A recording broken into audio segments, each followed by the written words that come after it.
Hi, my name's Beeb and I'm going to tell you just a little about myself. My first memory of grief and loss was at the age of about 9.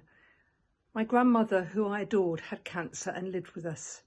But one morning my mum told me not to kiss her goodbye when I went to school, and when I came home the curtains were closed and she had died. In my 9-year-old mind, it was my fault for not kissing her. And then I was not allowed to go to her funeral, and we are talking about back in the 1950s. But that further convinced me that it was my fault she had died, and I carried that guilt for many years. Can you imagine how it would feel to a child who lost a close family member by suicide? But I've had many joyous things in my life, including 2 beautiful daughters, along with other losses, both my parents, other family members, friends, miscarriage, divorce, pets, and I thought I knew something about grief. But in 2012, my youngest daughter, Bryony, died by suicide. She was 32, and my whole world and heart was shattered into a million tiny shards of glass. And I have never felt such pain, devastation and despair. How could I go on living?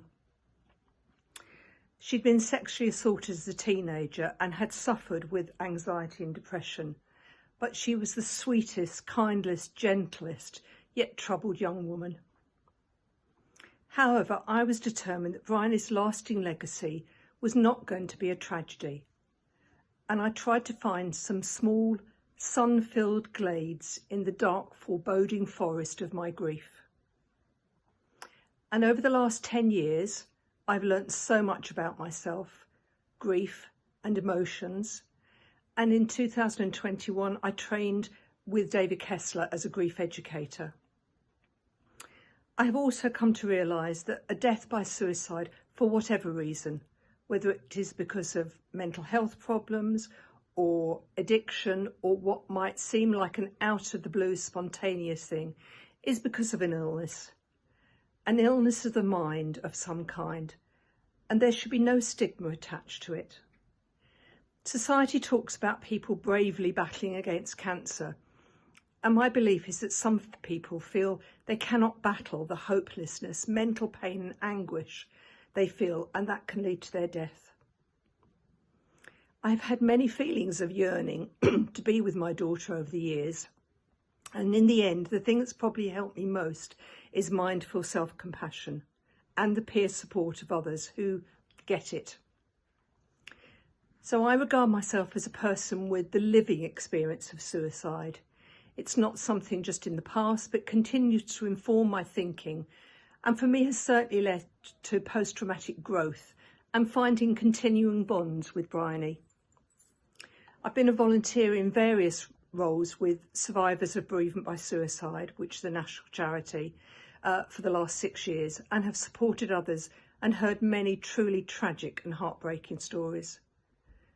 But my strongest support and teacher is, of course, Bryony. She lives on in my heart and is alongside me, guiding me in all that I do and all I have become. She left a piece of paper with some words by Roald Dahl. It was about looking for hidden secrets in the most unlikely places and finding magic.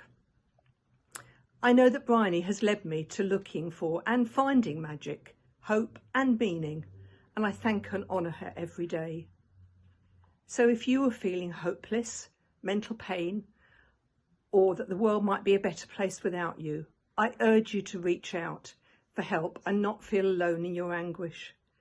And if you see someone who you think needs some care, then be compassionate and kind to them. Do you know who to ask for help?